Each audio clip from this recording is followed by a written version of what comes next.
ئازادی ڕۆژنامەنووسی یەکێکە لەو بابەتانەی کە بە بەردەوامی لە ڕۆژهەڵاتی ناوەڕاست پرسیاری لەسرە دیارەکە دەڵێن ڕۆژهەڵاتی ناوەڕاست هەرێمی کوردستان یەکێکە لەو ناوچانی کە بە بەردەوامی چاودێران چالاگوانان و هەروەها ڕۆژنامەنووسان خۆشیان تێبینیان لەسەر ئەم بابەتە هەیە کە بەپێی پێویست ناتوانن ئازادی ڕادەربڕین و لە هەمان کاتدا دەستکراونین بۆ کۆمەڵێک بابەت کە بتوانن بە شێوەیەکی ستاندارد لەسەر پرسی ڕۆژنامەنووسی ئاراستەی بکەن یاخۆت بتوانن باسی لێوە بکەن من لەسەر ئەم بابەتە و دەزانی لە دوایین ڕاگەیەنراویشدا وەزارەتی دەرەوەی ئەمریکا راپۆرتێکی لەسەر ئازادی ڕۆژنامەگەری کە کۆمەڵێک بابەت و ڕەهەندی دیکەش هەیە لەناو راپۆرتەکەدا باسکراوە لە عێراق و هەرێمی کوردستاندا باسی لێوە کردووە من میوانێک بدەبێت لەسەر ئەم بابەتە گفتوگوی زیاتی لەگەڵدا دەکەم میوانەکەیشم بەڕێز کاروان ئەنوەرە کە بەڕێزیان سەرۆکی لەقی سلێمانی سندیکای ڕۆژنامەنووسانی کوردستان و ڕاستەوخۆ لە ئەستۆدیۆ میوانمە کاک کاروان سپاس بۆ ئامادەبوونت دەمەوێت ڕاستەوخۆ سەرنجی جەنابە بزانم لەسەر ئازادی ڕادەربڕین و ئەم راپۆرتەی وەزارەتی دەرەوەی ئەمریکا مانو نەبی هەوی خان سڵام بۆ سەرجەمبینەران ساڵانە لە ئەمریکاوە راپۆرتێکەیە بە ناوی وەزارەتی دەرەوەی ئەمریکا کە نووسینگەی دیموکراسی و مافی مرۆڤ و کار بڵاوی ئەکاتەوە سەبارەت بە هەموو دنیاە لە دنیاە مەسەرەنەوەی کە بەشێکی باشی بەرکەوتوو پێشتر هەرێمی کوردستان بوو کە بەراورد بە عێراقی عەرەبی و بەراورد بە ئێران و تورکیا و سعودیە و یعنی سەرجەم وڵاتان ئێمە یەکێک بوون لە وڵاتانی کە دەستخۆشیمان لێ ئەکرا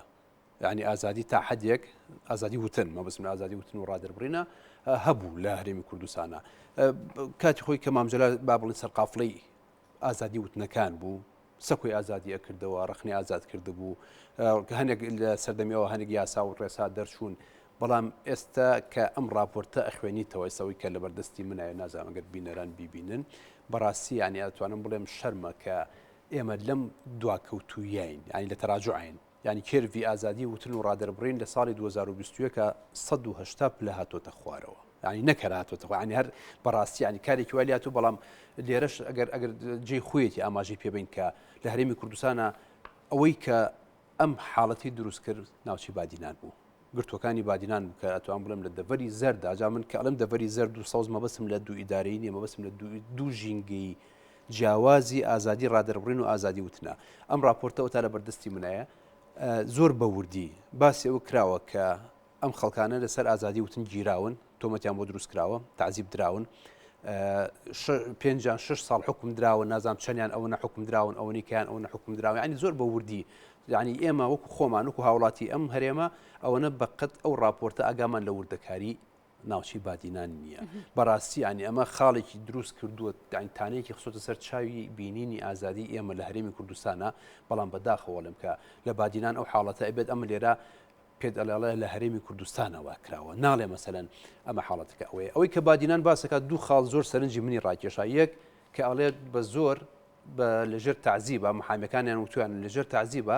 ئەوانی کە ئیمۆجییان کردووە لایکیان کردووە پۆستێکیان نووسیوە شتێکیان بڵاو کردوێتەوە اعترافیان پێکراوە لەسەر تەلەڤیزیۆن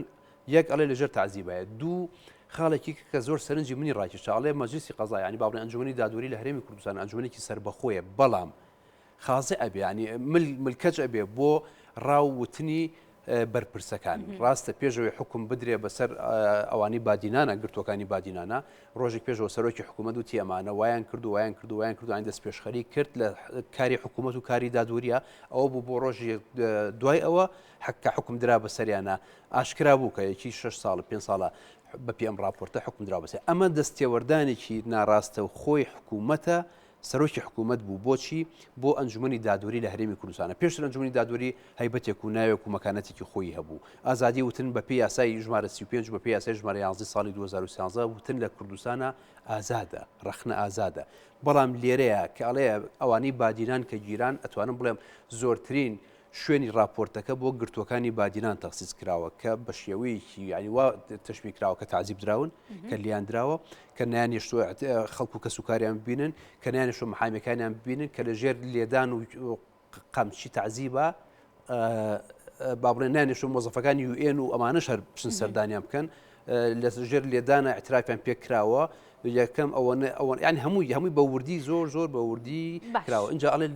خاڵێکی کەش ئەڵێ کە داوای دادگای تەمیز کراوەتەوە پێداچوونەوە ئەڵێ بە هەمان شێوە بە ڕێگەی دەستێوەردانەوە دادگای تەمیزیش حکومەکەی بەسەریانە سەپاندوو. ئەمە ئەتوانم بڵێم ئەمە حاڵی ئێمەیە لە بەرامبەر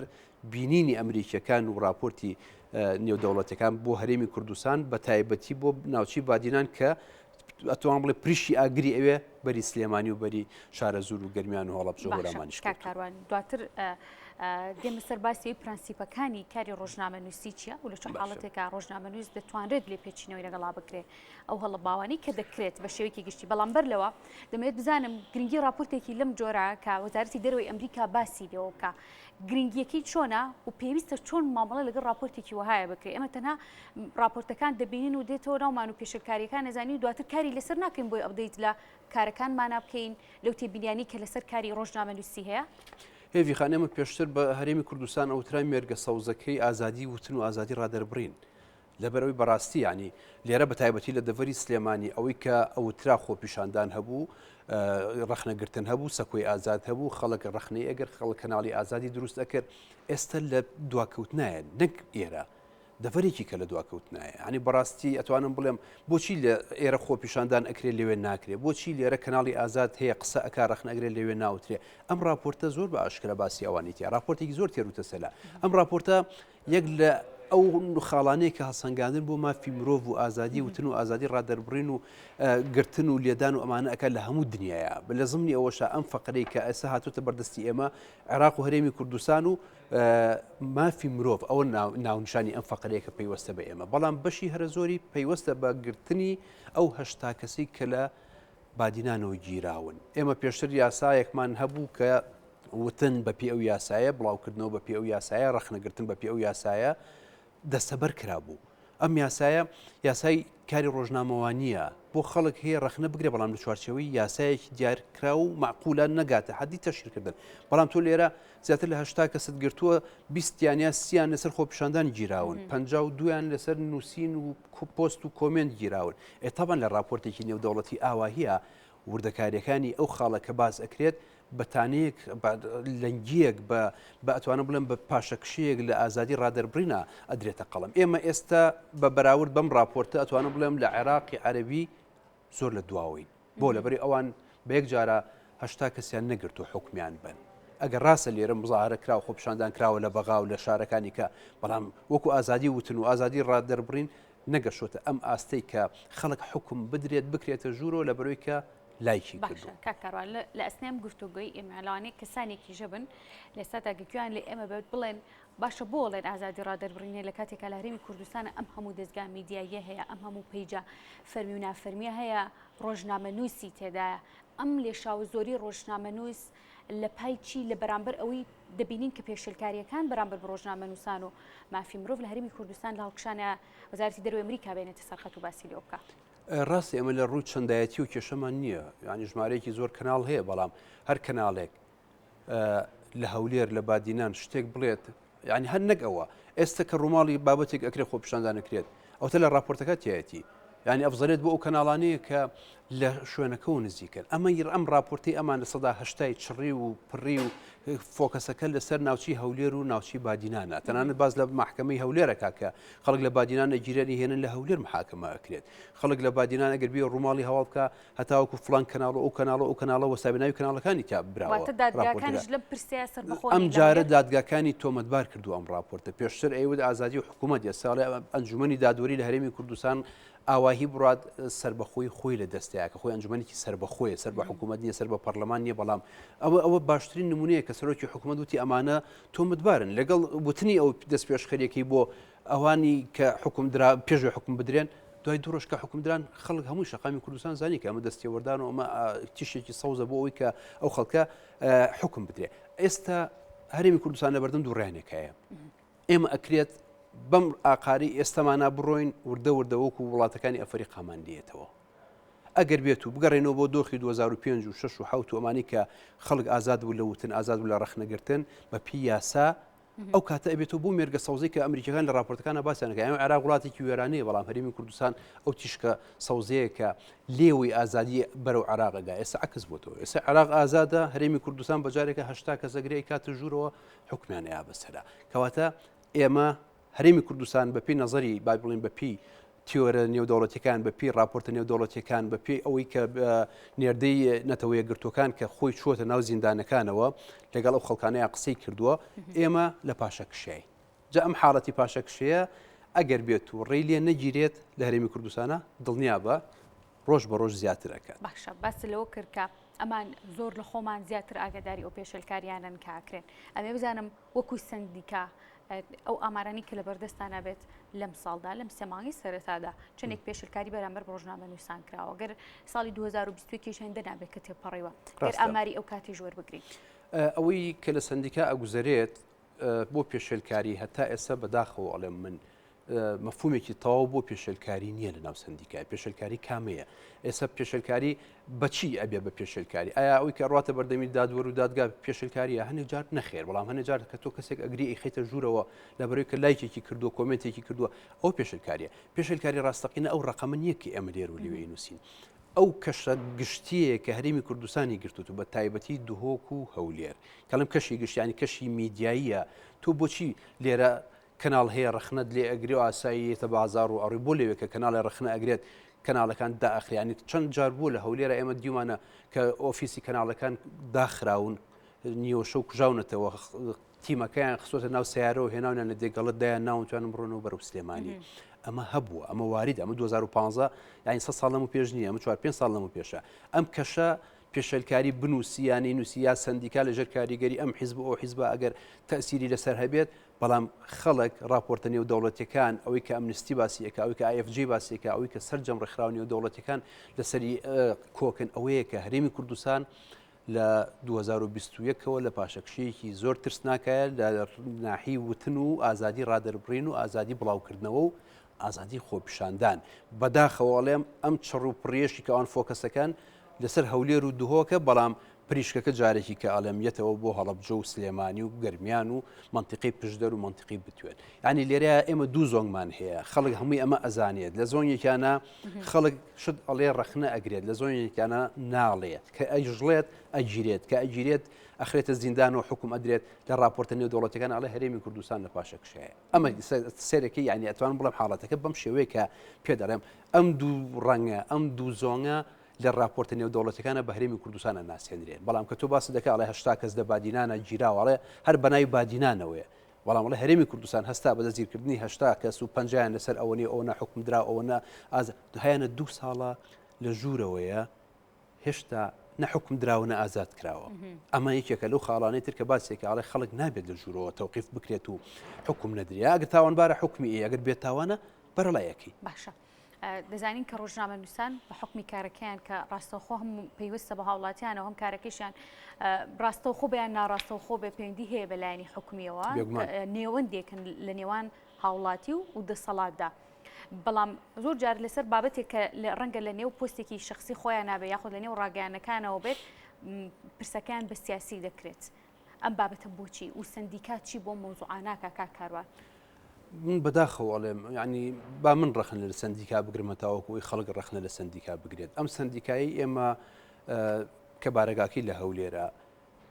بەپی راپۆرتەکە ئەم راپۆرتی کە وەزارەتی دەروی ئەمریکا بڵاوی کردوتۆ لەسەر بادینان و لەسەر گرتوەکانی بادینان ئەڵێ حکوومەتەکە پێت ئەڵێت لەبەر ئەمنی قومی لەبەر ئەمنی نەتەوەی ئەمانە گیراون بەڵام خۆی لە ڕاستە علاقی بە ئەمنی نەتەوەیەوە نییە ینی دۆخەکەی تۆ کەسێک هەساوە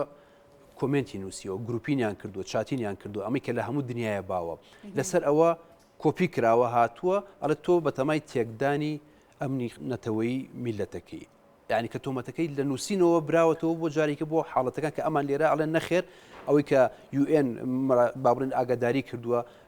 ترسەکە لەوایە کە تۆمەتەکان بگوازرێتەوە سندیکا ڕۆژنامە نووسان شتێکی زۆر کرچووکاڵی لەسەر ئەمەی بادینان نووسی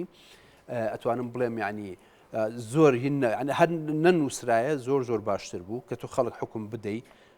بیکەیتە ژوورەوە و خەڵک تەوقیف بکەیت 2 ساڵ و خەڵک بێنی لەسەر وەزیفە دەریکەی و تەعهودی پێ پڕکەیتەوە و نێڵی محامەکەی بیبینێت نێڵی کە سوکاری بیبینێت یعنی ئەمە لە دوای گیرانیشان لەناو زیندانەکانە ئەوەتە لە راپۆرتەکانە زۆر بە وردی باسیەوەکە ئەڵێ کە سوکاریان ناتوانن بیبینن محامەکانیان ناتوانن بیبینن ئاخر جار کە محامەکانی UN بینیونیان پیان وتوانە ئێمە لەژێر ئەشکەنجەیە ئاعترافمان کردو و تومانە ئەوانەمان هەیە بەڵام فریامان کەون فراکەوتنەکە بە هیچ شێوەیەک فریانەکەوتن شەشیان حکم دراون پێنجیان حکم دراون ئەوەی کە یەکی ساڵێک کۆمەڵێکیان بە ساڵێک کۆمەڵێکیان بە 5 ساڵ کۆمەڵێکیان بە 6 ساڵ یعنی ئەمەی بەڕاستی ئەمە ئەتوانم بڵێم هەم تۆمەتەکەشن بۆ ئەگوازێتەوە بۆ ئەمنی نەتەوەی کەواتە ئەگەر بەریش بێت لە وەزیفەکەی فەسڵی بێ بۆ لەبەرەوەی کە ئەم لەسەر کۆمنتەکە حسابی کۆمنتەکەی بۆ نکراوە حسابی ئەوی بۆ کراوە کە نامەیەکی بۆ سەفارەتی بەریتانی نردوو بۆ نمونە کۆمەڵێکیان وایە یەکیان چاتی لەگەڵ کەسێک لە قونسوڵەتی ئەمریکا کردو کە ئەمانە هەموو دۆستەکانی خۆمانن بۆ لەبەرەوەی معاناتی خۆیان و با بڵێن کێشەی وتن و ئازادی وتن و بڵاوکردنەوەیان گەیانوە بەدەستی ئەوان ئەمانەی کە پیان زانراوە و توانە ئێوە بۆ مەسەرەن سی خوڕیە جاسوسیە چییە حکم دراون کەواتە ئێستا ئەم کۆمەڵی کە باز لە بادینانەکە کە باز لە سزن و بەندیخانەکانەکە کە باز لە پڕی بەندیخانەکانەکە هەمووی ئامی مافی مرۆڤە بەڵام ئەوەی کە فۆکەسی زۆر لەسرە ئەم ساڵ بەجیا لە ساڵانی کە کێشەی بادینان و کێشەی دەستێوەردانە لە ئەنجومەنی دادوەری لە هەرێمی کوردستانە کە یەکێ لە بڕگەکانی زۆر بە ئاشکرا باسی ئەکات ئەڵێ کاریگەری بەرپرسەکان بەسەر دادوەری لە هەرێمی کوردستان و ڕەنگی یاوەتەوە پێشتر ئەمە نەبوو باشە چاوەڕی راپۆرتی لەم جۆرەی ترەکەن کاکاروان و ئەم راپۆرتە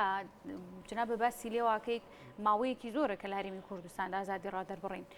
بەم جۆرەی لێ هاتوۆتەوە کەوتۆتە ژێر پرسیارەوە بۆچی لە ئێستا ئەم راپۆرتە دەرکرا و چاوەڕێ دەکەن کە هەڵوێستەکانی تری ئەمریکا لەسەر بابەتە چی بێت ئەمریکا ئەوەی باشە چەند دۆستی بی چەند لێ و نزیک بی بەڵام کە مافێتە سەر بابەت یعنی بڵاوکردنەوەی بابەتی ئەنتەرناسیۆناڵ یعنی بابەتێکی نێودەوڵەتی حساب بۆ دۆستەکانی ناکە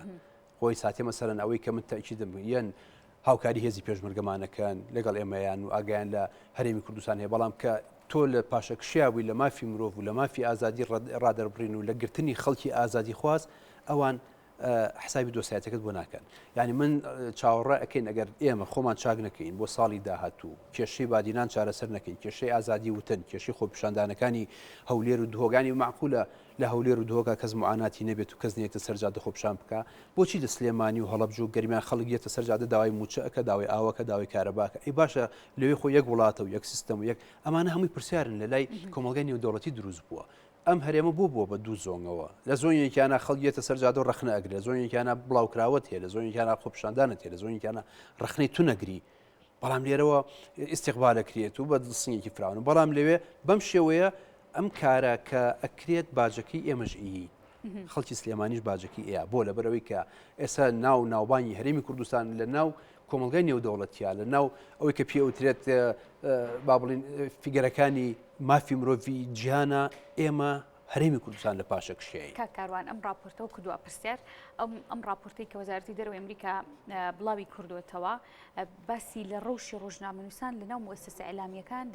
دام و دەستگا ڕاگەیانەکانە کردووە لە ناو دامەزراوە ڕاگەیانەکانە ڕۆژی ئەوان و ئازادی مافی مرۆڤ و ئازادی ڕۆژنامەگەری چۆنە ئەتوان بڵێم زۆر بە تێر و تەسەلی بە وردی باسی لە ئازادی کردووە لە هەرێمی کوردستانە عێراق و هەرێمی کوردستان چونکە راپۆرتەکە تایبەتە بە عێراق و ئینجا هەرێمی کوردستان لە ئەوەی کە زۆر سەرنجی خەڵک ڕاپێشێت ئەوەی ئەم ساڵ بەجیا لە ساڵەکانی کە موچەیە و گرێبەستە و دەوام و ئەمانە شتی ڕۆتینن بەڵام ئەوەی کە جێی شارەزانی سەرنجی شارەزایان ڕاپێشێ ئەو دوو خاڵەی کە بۆم باس کردی یەک ئەوەی بادینان وەرچەرخانێکە بە دیوەڕەشەکەیە دوو ئەڵێ دەستێوەردان هەیە لە ئەنجومەنی دادوەریە جاکە دەستێوەردان هەبێت ئەمان بە راپۆرتێکی نێودەوڵەتی ئاماژە بۆ بکە کە لێدوانێکی سەرۆکی حکوومەت کار لە ئەنجومەنی دادوەری بکە و حکمی قەزا و با بڵێن تۆمەتبارەکان ئەوەی کە تۆمەتبارون پێش بکرێمە تاوانبار و حکم بدرێن دوایش جارێکە داوای پێداچوونەوە و تێهەڵچوونەوە بکرێ بە محکەمەکەیە بە حکومەکانە جارێکی کەش بە هەمان شێوە باسیەکە تەنانەت دەڵێ لە 6/12 داوای پێداچوونەوە کراوە لە هەر ڕێگەی هەموو نەزەمە با بڵێن ڕێکخراوە خێرخوازیەکانەوە بەڵام جارێکی کەش ئەو 34 چالاگوانەی بادینان هیچیان بۆ دەرنەچوو جارێکی کە لە خۆیانمانەوە کەواتە لێرە خاڵەت گەورەکانی ئەم راپۆرتە ئەو دووسێ خاڵێک کە باسمان کرد ئەجینا ئەوی تر کە باس دەکرێت باس لە ڕەوشی خواردنی ناو زیندانیەکانەکە ئاو و کارەبا و کۆرۆنا و ئەمانە هەموو شتە عامەکان هەر ساڵێک ئەتوانم بڵێم خێڵە گشتیەکانن ئەوەی کە جیا بێت ئێستا کە راپۆرتەکە ئەگەر بکرێت بە کوردی و بڵاو بکرێتەوە لە میدیاکانە لە چەند ڕۆژی داهاتوە توانم بڵێم تۆزێک دوور و درێژە کاتی ئەوێ ئەجینا ئیتر خەڵک و شەقامی کوردستان کە ئەم راپۆرتە ئەخوێنەوەی کە زۆر سەرنجیان ڕائکێشێ ئەو دووسێ خاڵەیە کە من ئێستا لێرەیە باسم کرد ئەوانی کە خاڵی ئەتوانم بڵێم خاڵی گشتین لە هەموو ساڵێکە دووبارە ئەبێت ئەخیت پرسیارم لێ کردی کاکارەوە بەڵام ئەوێ بزانم کۆنتاکتی ئەوە سندیکەی ڕۆژنامەنووسانی تایبەت بە هەرێمی کوردستان لەگەڵ وڵاتانی دیکە چییە و ڕێکخراوە جیهانیەکان چیە لەسەر پرسی ئازادی ڕۆژنامەگەری و ئەفمدۆ ئێمە ئێستا وەک سندیکا ڕۆژنامەنووسان ئەندامین لە فیدراسیۆنی نێودەوڵەتی ڕۆژنامەنووسانە یعنی چۆن ڕێکخراوی بابن سندیکا ڕۆژنامەنووسانی سوید و ئەمریکا و بەریتانیا ئێمەش ئەندامی لەوێ ئەم خاڵانە بۆ ئێمە ئەبێ بەنەنگی بۆ لەبەری تۆ دەوڵەتێکی ئەندامی لە فیدراسیۆنی نێودەوڵەتیە چۆن ئەبێ سندیکاکەت بێدەنگ بێ لە حاڵەتێکە ئەگەر هات و هەشتا کەست حکم درابێ هەشتا کەس بێنیتە ژوورەوە هەم بۆ ئێمە هەم بۆ ناوبانی هەرێمەکە هەم بۆ ئەو ڕێکخراوانی کە فەند ئەبەخشن یعنی یەن هاوکاری خەڵک دەکەن لە ئازادی وتن لە ئازادی ڕادەربڕنی بەڵام گەر بزانێت کەشی ئازادی لە هەرێمەکەیە لە پاشە کشیایە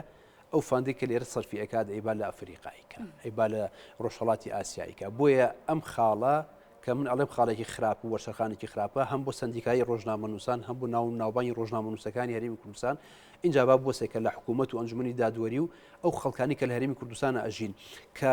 لە کەشێکە ئەژین ئەڵێ ژینگەی سیاسی و ژینگەی ترس بەم شێوەیە بڕا باڵ ئەکێشێ بەسەر ئازادی وتن و ئازادی ڕەخنەگرتن و ئەو کەناڵانی کەوترێت جگە لە هەندێک کەناڵی جاریکراو نەبێت کە خۆیان لێرە کە کرا بە کوردی راپۆرتەکە ناوی کەناڵەکانی هەموو بە کوردی تیا پەخشەکرێکە بۆ فلان شوێن هەیە بڕا ڕووماڵی ئەو بکە بەڵام بۆ کەناڵی فلان نییە ڕووماڵی دیارەوە گرفتی بشێک لە ڕاگەیانەکانە لە هەرێمی کوردستانە کە ڕێگە پێدراونی دەست بە هەموو کارێک بن یاخود جیاکاریەکرێت لە ڕووماڵکردنی کۆمەڵێک بابەتی دیکە کە کاروان من زۆر سپاس دەکەم کە لە بەرنامەکەمان ماندوونە بی دووبارە زۆر سپاس بۆ بەڕێز کاروان ئەنوەر کە بەڕێزیان سەرۆکی لەخی سلێمانی سندیکا ڕۆژنامەنووسانی کوردستان بوون لەسەرم برسا گفتوگۆی لەگەڵدا گفتوگۆمان لەگەڵدا کرد